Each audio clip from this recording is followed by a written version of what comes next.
Hello, everyone. Welcome to episode 7 of season 2 of Chasing the Vision in partnership with Exit Strategies and Violand Management Associates. I'm excited to be joined by JT and Tim once again, and we are going to do a two-part series this time because we are talking about deal structure variables when selling. And as I was kind of going through the notes and we were prepping for this session, I'm hoping that as people come out of this, you're, as a restorer, going to be able to navigate these conversations that you might have in the future more confidently, that you might have some new words in your vocabulary. You might better understand some of the terms that are coming at you, maybe from an advisor or a broker or an attorney or whatever that may be. I think as we go through the variables of a deal, there's a lot that you're going to be able to learn, whether you're selling now or 10 years from now, whatever your vision looks like for your future, knowing what a deal looks like, the different variables of it. This is a great place to start so that you understand what could be in your future. So, all right. In the last episode, we talked a little bit about there seems to be maybe a little bit of a slowdown from 2 mild winters. Tim has a great article that is getting published on CNR, talking about how to keep your business going and thriving. And I just looked at it and now I've totally blanked on the title. Tim, tell me the title. I think it had something to do with like magic pills or silver bullets or something to that effect. We'll keep the Perfect. audience waiting. They got to see it when it comes out, right? Look for Tim Hull's name in the CNR website and you'll find it. And Jeff Jones actually also just wrote a great article about marketing in a downturn and has some great points in there. So we've been talking about how it's feeling for a lot of restoration companies. We were at the Violand Executive Summit last week, though, and also seeing kind of the two sides of the industry where some people say they're slow and some people are like, nope, we're going gangbusters. This is the busiest we've ever been. We're going to have another record year. So, um, let's talk a little bit about where the industry is right now when it comes to mergers and acquisitions, M&A activity, things like that. Tim, I'm going to toss it over to you first to kind of give your high level thoughts on where you see the industry at right now. And then we're going to go into like high level thoughts on transactions. But where do you see the industry at right now in August 2025?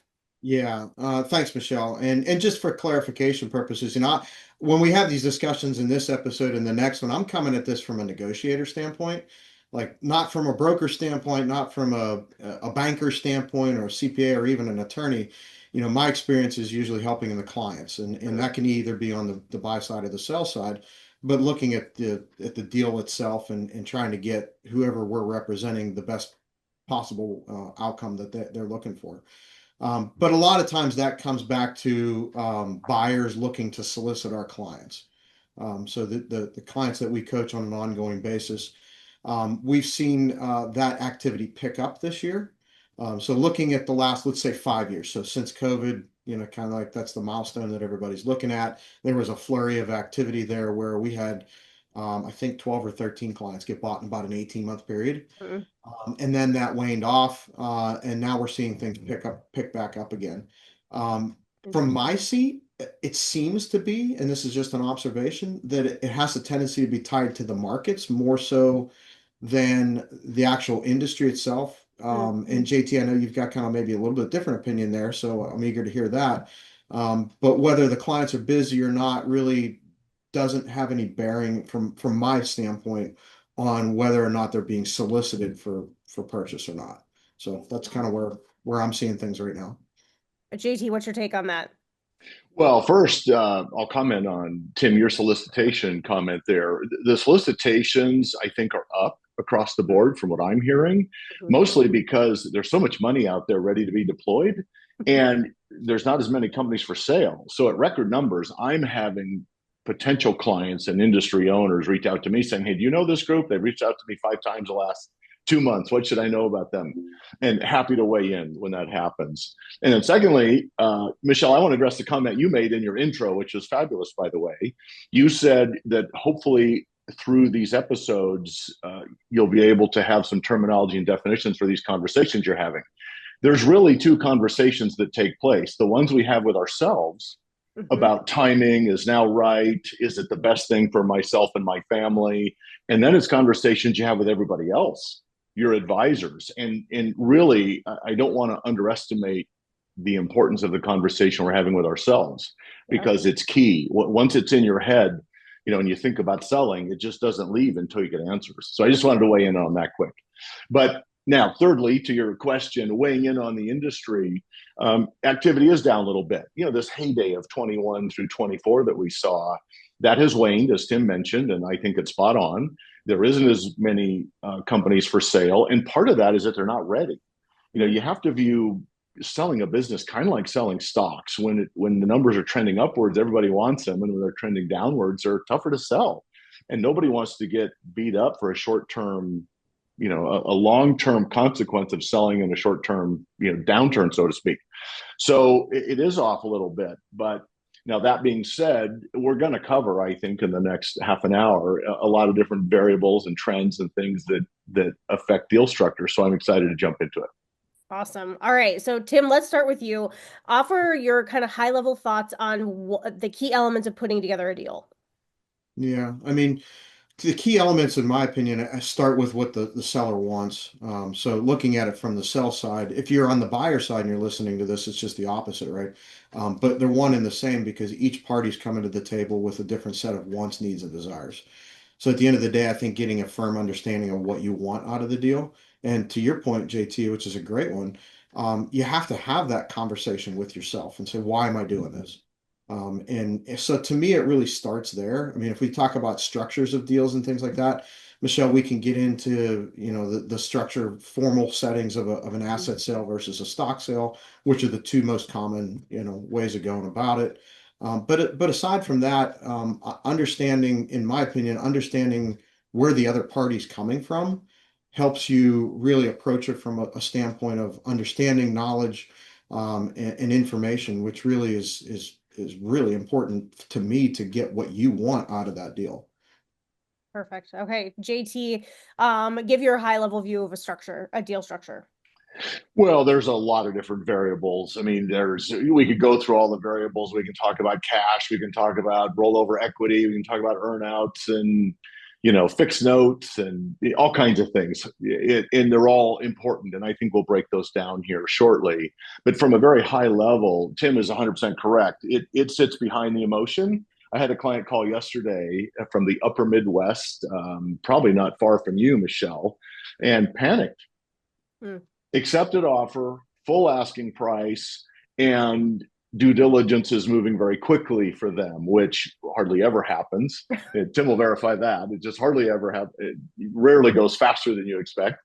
And she called me almost in tears saying, holy, fill in the blank. Yeah. She said, this is going to happen. And she said, I don't know that we're ready. And I said, we've been talking about this for 2.5 years. And I talked her off the ledge a little bit. So the structure, the details, it all sits behind the emotion of why and what's next in your family and what's going to happen. And you've got to figure that out, or the structure doesn't matter. So to me, deal structures, back to your question, there's only 7, 8, 9 different variables. You can throw those all in a pot, mix them all up, and from that, we get 1,000 different combinations. And Tim is also 100% correct. You're in the driver's seat, and there's nothing more than a buyer wants than to jump in the passenger seat, kick you over to the passenger. Jump into the driver's seat and kick the owner over to the passenger seat. And they're just trying to put one hand on the wheel and still trying to drive this bus. And there's nothing more frustrating for probably Tim or I when that happens, because it is their baby and what they want takes precedence. Now, it doesn't always work that way. Rarely is it plan A or plan B. There's typically a C, D, or an E that are sometimes better than what their original thoughts. But the goal is to keep your hands on the wheel through the process and negotiate for mostly what you want. Perfect. And then maybe move to the passenger seat or the back seat. Exactly. So that kind of is Yeah. a good segue to the next question. We've heard a lot of stories about deals that have happened in the industry, good, bad, otherwise, whatever. How many of these deals are actually, here's 100% of your money, Mr. Seller, and now you get to walk away? Tim, I'll toss that one to you first. Well, in a perfect world, that's how it would be, right? I mean, Yes. that's what everybody dreams of. Hey, Yeah. you just write me a big fat check and, we go on our way. Yep. And look, I mean, that happens, but they're usually the smaller deals. I mean, the more respectable size companies, I think. Not to say that the smaller sizes are disrespected, right? But I would say the more common ones that are out there with some sizable organizations usually involve some of the things that JT talked about, rollover equity or some sort of earnout situation, or other forms of incentives that are out there to make the deal come together. But either way, I mean, I encourage my clients, regardless of what the scenario is, if they're on the selling side of the table, maximize the cash at the table. The rest of the things, you can kind of grease it, but price is generally the driver when we're talking about a lot of these variables, if you will.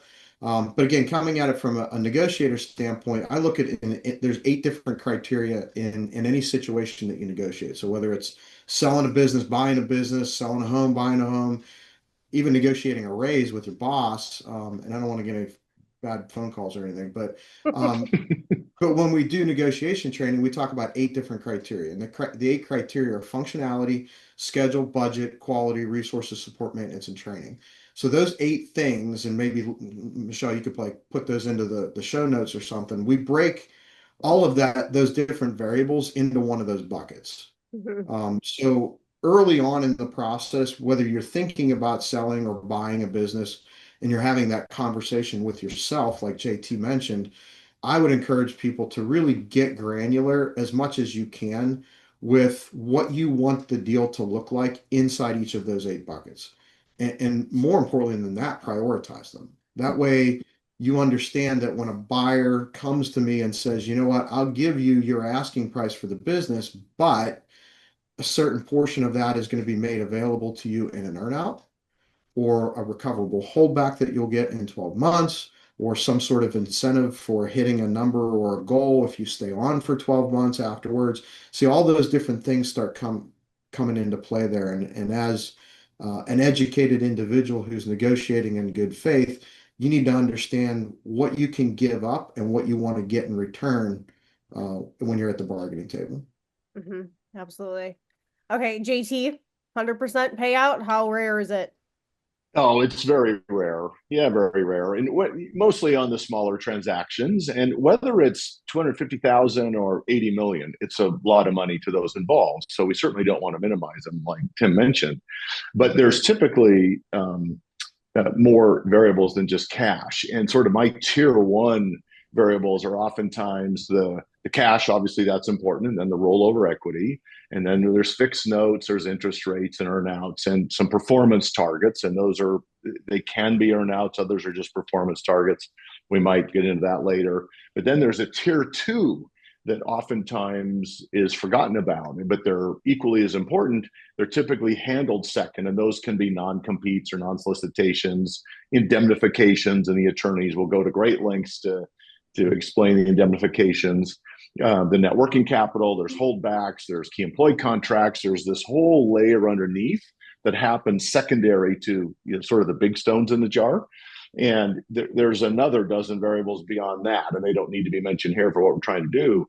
But there are a lot of combinations. And what Tim is talking about is the old adage of, you set the price, I'll set the terms.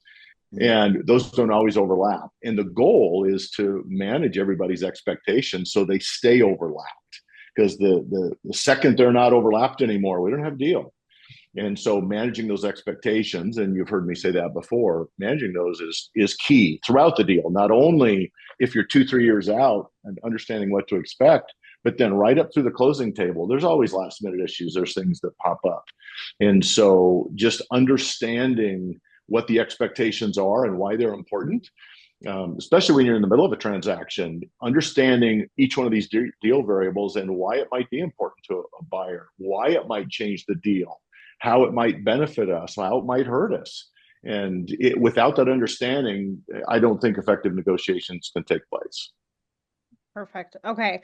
I want to dive into earnouts a little bit more, but I know that we're going to get to it, so I won't yet, but I'm just teeing it up because I think people are going to have questions about earnouts, and I think that's an area that people have heard a lot of stories of things that may or may not have happened. So it's coming. Keep listening. But Mm-hmm. first, Tim, talk through kind of the 8 different criteria or variables that you consider like the standard parts of a deal.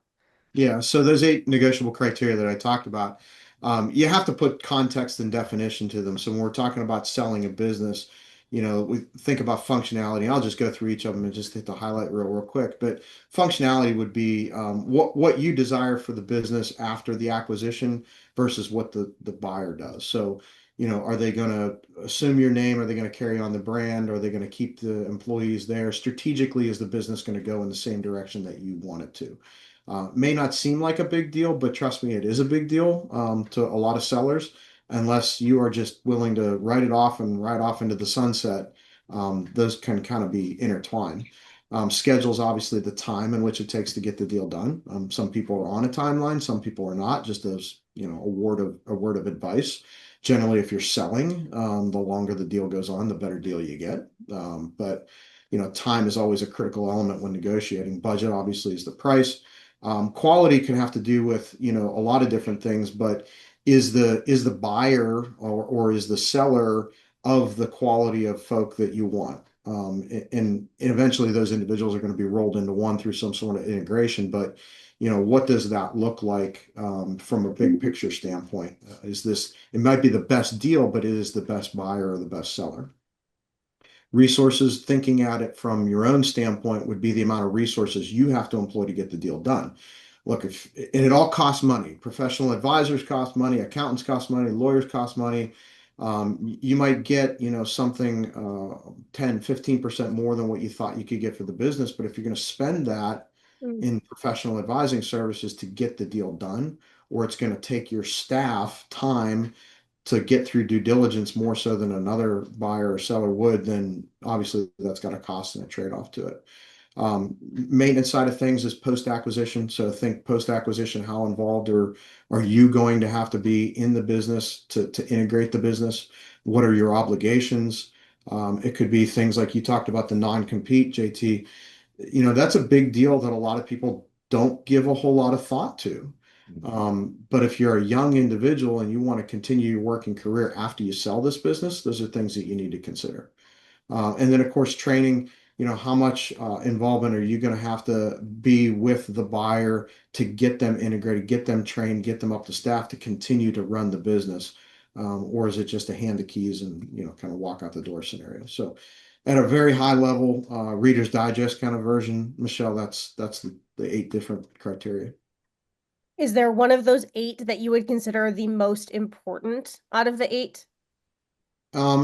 Me personally, no. But I think the buyer or the seller needs to understand what's important to them. Sure. So if you came to me and you said, "Hey, I need help with this deal, Tim, walk me through the negotiation," the first question I'm going to ask you is, "What's the driver?"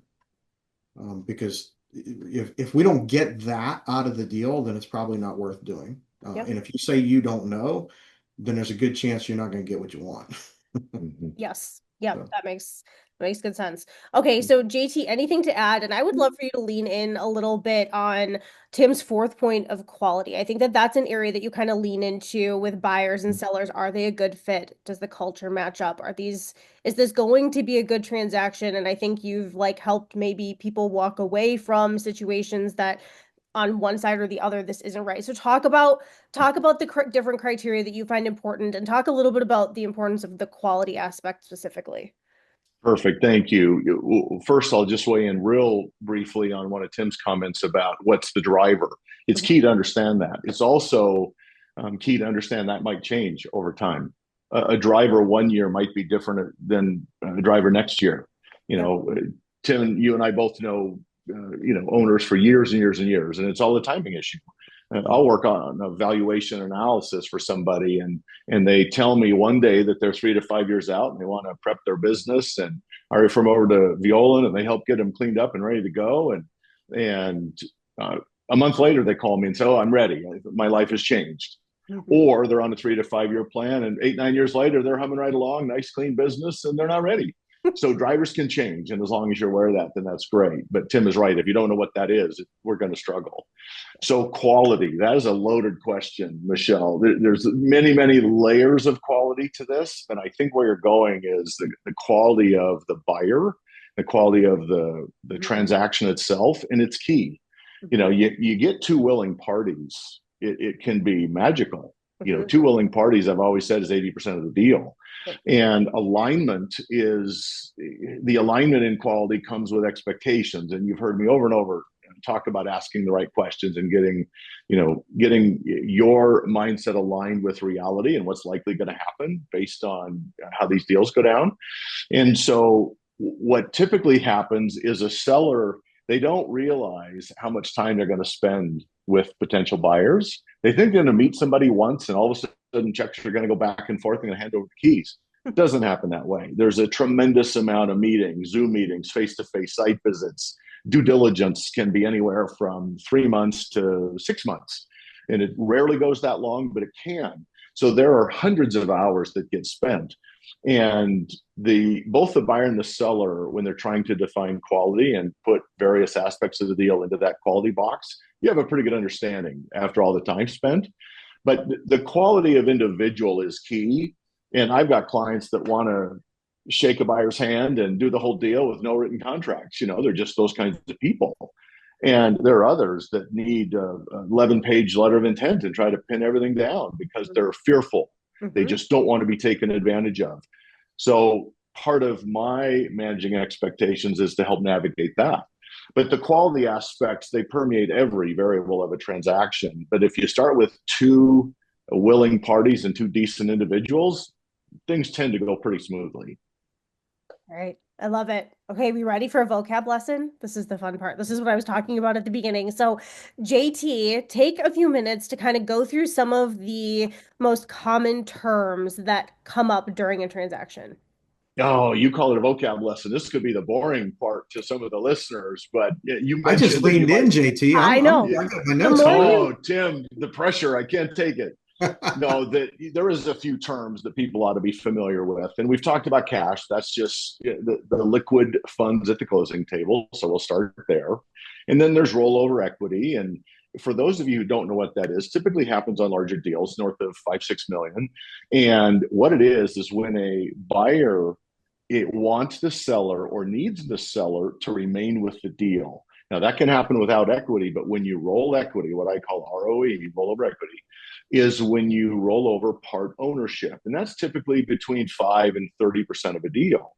Well, the first question is, why would I want to do that? As a seller, I'm selling to get out. Why would I want to stay working and leave some equity in there? Well, number one, it's kind of a magical place. If a seller's not ready to retire, but they're just done owning the last 4, 5, 6 years has gotten a bit onerous.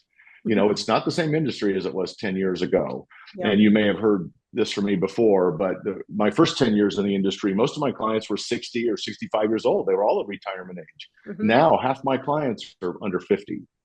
The industry has changed that much the last, 6, 8, 10 years that the flavor of the meeting is, that isn't what I bargained for. That isn't what, I signed up for. So they now want to sell.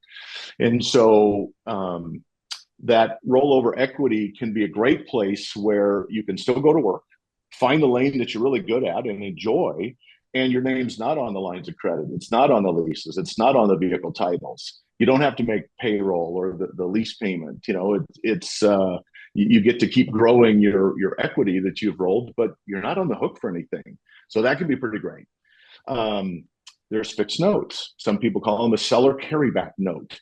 And that's part of what Tim mentioned is a key variable, that it's part of a structure that you just signed a fixed note between a buyer and a seller, a fixed interest rate over typically a 2 to 5 year period, and it's non-performance based. You're going to get that payment. Well, some sellers might say, well, why would I do that? Why, that doesn't make sense. Well, sometimes the CPA will say, hey, let's put part of this on a fixed note. It'll keep you out of the highest tax category, and you're going to save tens of thousands or hundreds of thousands by delaying some of that payment. So there's advantages to that in the right deal. There's an earnout. We've talked about that a little bit. An earnout, basically, if you haven't heard the term before, it's payments from a buyer to a seller based on the future performance of the business. If certain key targets or metrics are hit, there's additional payments made. And there's a lot of reasons for that. We can drill down into that later if the conversation goes that way, but they're not meant to penalize a seller. It's not meant to recoup current value. It's meant to level the playing field. If there are certain client risk factors, if there are certain large loss or cat projects that have come up that have created a little uneasiness in the books. The earnouts are meant to alleviate some of the risk. And done right, it can also help the sellers. So there's a fear out there that somehow they're penalizing the sellers, and that's not true at all. There's a performance target, and what I use that term in conjunction with what I call a kicker check. Sometimes the buyer will say, "You hit these performance targets over a 2 or 3 year period, I'll write you a check for another 5 million, another 10 million." Okay, I sold a business on the East Coast 2 years ago. Friday, actually. I'm just looking at the calendar. It was July 31st. I actually closed on August 1st, 2 years ago. And we had a performance target in place. He's getting another $11 million check. It'll take him 60 days to get it processed, but I've been in touch with him. He's hit all the goals. He's crushed it.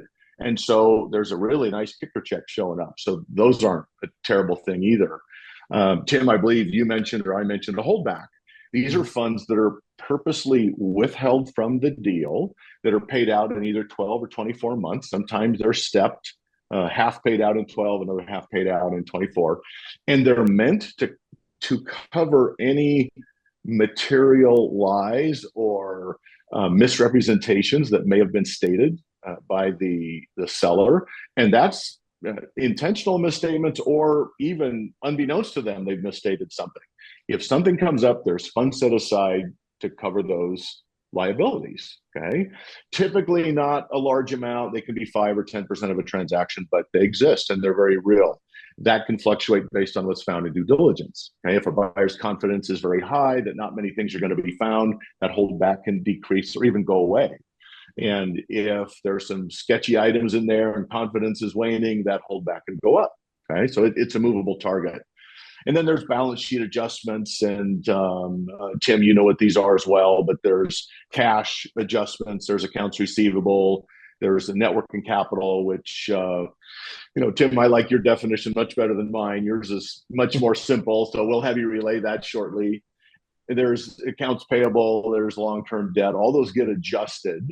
And there's more, but those are some of the key terms. And we've covered some non-competes and non-solicitations, but there's 5 or 6 in there just for sellers to be aware of, or owners as they plan to sell in the upcoming years. Know that all those might be at play depending on your size. Which of those terms is golden handcuffs? Oh, the golden handcuffs. That'll be rollover equity. People talk about that a lot, and I felt like it could kind of fall in different areas. So I was curious which definition ties to that. Yeah, and Tim, I'll look for your input here as well. But my definition, simply why it's a handcuff for many, is that the buyers of private equity and even industry strategics, they're not in the staffing business. They need you to stay on for 2-3 years. They need you to roll some equity. They want you rowing the same direction. And I've told you how, kind of a magical place that can be for sellers. And they really find some work and joy in that again. And that can be wonderful, not only for your sanity, but, oftentimes let's say a seller rolls 30%. I've done several deals over the years where a seller's 30% is now greater than their initial 70%. Mm-hmm. So it's nothing to be discounted. And when you're given the right tools and the capital and systems and procedures, and you're not technically running the business anymore, and you can focus on a lane that you really prefer, it's really a good place for these sellers. And when I explain that to them and what the possibilities are, I can usually get them on board. But Tim, I'd love your take on that rollover equity as well. Well, I mean, you're accurate in all those sense. Back to your question, though, Michelle, about the golden handcuffs. I don't want to confuse rollover equity as an investment with a retention bonus, which may be included either for the seller or for the employees. So if they're key employees in the business, a lot of times they can build in retention performance incentive bonuses. So if the employee stays on during the transition or a period of time thereafter and they hit their goals, they get X amount of dollars. So they can, it's their variable structures there. But I think most of the transactions, at least that I've been experienced with, that involve some sort of rollover equity include an equity stake in the parent company, which is building a portfolio. So the idea there is they would take a portion of the valued purchase price of the business allocate that in stock or shares of the greater entity. So if that organization is going to go out and buy 10 companies in the next 10 5 years, whatever it ends up being, you're going to get a portion of that umbrella that owns all those organizations. What everybody's shooting for is that what they call an equity event. So whenever that umbrella or that roll-up company has a sale again in the future, they're going to sell to another private equity firm or another industry enterprise, whatever. They're going to get a return on that money during that sale. So there is incentive, or you're handcuffed in a way that I want to get a return on that. Mm-hmm. And to me, especially when you're talking the younger generations, JT, you talked about the average seller becoming younger and younger. Those are real considerations, because if the money that you're going to get at the table isn't like life-altering money that is going to set you and your grandkids up for life, then you got to think about what you're going to do next. And that next payday, that guy that's going to get 11 million bucks here in another month or two, JT, that's he probably worked for that. So he earned that money, hence the name, the earnout. So a little difference between what we're talking about here, but hopefully, yeah, spot on. Yeah. Okay, let's talk about rollover equity a little bit. I feel like we've kind of touched on this and benefits of owner staying, which are the next two topics we were going to touch on. But JT, anything to add on the rollover equity part of this? No, not too much. I think we've covered it. If there's any listeners have specific questions, reach out to Tim or I. Will gladly fill in some blanks, but I think we got it. Yep. Okay, Tim, anything you want to add on that one? I might just add that there is an EBITDA target generally. And that target could be specific to the location that they're buying, or it could be the EBITDA target for the greater organization. I keep calling it an umbrella, but we threw that out there. But the umbrella organization, the parent, they have a combined EBITDA target that they're looking for to maximize their return on their initial investments. So sometimes it's about your location, but most likely it's about the entire entity. And if they acquire an organization next year that gets them to that EBITDA target, now it's go time. You could get a return on your investment much quicker than what you think, without as much effort from your individual location contributing to that. Okay. Now, based on Tim's answer, I do have one comment. How's that? Go for it. When you're talking about earnouts and targets, the question is, what's the measurement of that? How are we measuring it? Is it EBITDA? Is it adjusted EBITDA? What about sales? What if we just measured on sales alone? What's very common, especially with the larger businesses, is getting to a sales plus a gross profit margin, because you can't be out there just selling a bunch of bad sales at low margins. And that doesn't make anybody any money. And sometimes if you're measuring it on net profit or an adjusted EBITDA, the buyer has enough say in how those numbers look. That's not an accurate measure. So I prefer sales plus a gross profit margin. And some buyers just want to do it on a straight EBITDA. And as long as that's defined moving forward through an LOI and through the definitive docs, those can be accurate. But it's in general, we like the sales plus a GP target. Okay. All right. So JT, any final comments to add on owners staying? You guys have both talked about that quite a bit, and you might be able to pick your path. You're not in the day-to-day, you're not necessarily running the payroll. So anything final that you want to add on the owner staying and what that might look like? The only thing I'll add is that for many buyers at that level, it's not an option. If the owner's not going to stay, we don't have a deal. They don't have a number two ready to go. Unless that owner has a really solid number two that they can train up over a 6-month or 1-year period, maybe they're ready to go right now. Maybe that position has been groomed to take over, then they're allowed to step out. And I've done several of those. But if the owner of a 20, 30, $40 million company thinks they're going to receive 100% cash and they're going to be in the Caribbean by next Friday, it just doesn't happen that way.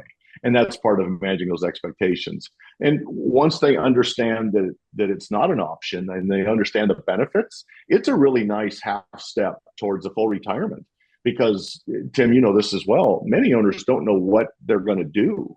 And you've heard me use this example before, but when you're at the office, you're somebody. The buck stops on your desk. You've got all the answers. You're the owner. You've got this place in society as a business owner. And then sometimes you go home and you're told to clean out the garage, or paint the house or mow the yard, and it's a fundamentally different place to be emotionally. So it may take a year or two for owners to wrap their head around that, and once they do, this rolling some equity and sticking on part-time or full-time for a while as a quote employee, it's not a bad place to be. Yeah. Honey-do list looks different after you've been working for exactly. Yeah. For sure. Okay, Tim, anything else that you want to add on this owner staying topic? I mean, when you were describing all that, JT, the only thing I kept thinking about was a close colleague, which I never worked with her company on a consulting relationship, but knew her very well. She was a Canadian firm, and she sold. And the story that she tells about walking into the office the next day and having all of her stuff waiting for her in a box was just that was kind of in the forefront of my mind. And she didn't like expect that at all. She was coming in thinking she was doing everybody a favor by coming to work the next day, but wasn't part of the deal. She was out. And I know that was a shocker to her. But Michelle, I look, I mean, what we're describing here, I think, is probably most common scenarios where people usually don't or aren't in the business. They're not in the restoration business to sell their business. Like they're not that serial entrepreneur who's building and selling in that cycle. They're out there, right? But by and large, the owners are involved in their businesses on a day-to-day basis, even if they've got a GM or a strong second in place. So to make the transition smooth, their presence is going to be required at some point. We can talk about other scenarios if you want to get into partial equity, capital infusions, things like that. We can talk about that, but those would be where the owner definitely wants to stay on. They just don't have the operating capital to make their vision a reality. So we can think about a Shark Tank scenario in that situation where most of the companies that go on Shark Tank are great ideas, great business people. The business has a future. The reason they're looking to sell a portion of the equity in their business is because they need the money to reinvest in the business at scale. Yeah. And we're not talking like, give me 50 grand so I can go hire a sales rep. When we're talking hundreds of thousands, millions of dollars in certain situations where they want to expand into different geographic territories. They want to introduce certain new service lines or new technologies in a very short period of time. And to me, that's a fun place to be if you're in business and you want to stay in the business. But we can, maybe episode 3. I don't know. Episode 3. Okay, any final thoughts here before we wrap it up and head into part 2 of this series? Any final thoughts here before I close it out? No? Oh, I think I'm good. Okay. Excuse me. So the article at the beginning we were talking about that Tim wrote is secret sauce. So you can go find that on the CNR website now that I've gone and looked. Secondly, we're going to go into part 2, and I think part 2 is going to be really fun. We're going to get into more of like the importance of strong leadership teams, brand reputation, your service lines and your offerings, how that plays into the deal. Plus, I know that there's, we're going to talk about how to get creative in the deal and maybe some creative deals that both Tim and JT have seen. We see that happen in all kinds of business, right? Getting creative to sweeten the deal or make it better or whatever that may be. And I think one of the best questions you can ask in business is how can we think outside the box? What have you seen done differently that worked really well that's outside of the norm in this? So that's kind of what we're going to talk about in part 2. Stay tuned for that. Those who are listening, you can catch all of the episodes on your favorite podcast platform by searching for Chasing the Vision. You can also go to our YouTube, and it has its own playlist. You can find them all in nice order there. You can go to cnrmagazine.com. You can go to Violand or JT's website. You can find them probably anywhere. So, all right, gentlemen, thank you so much. I will see you on the next episode. Thank you. Thanks, Michelle.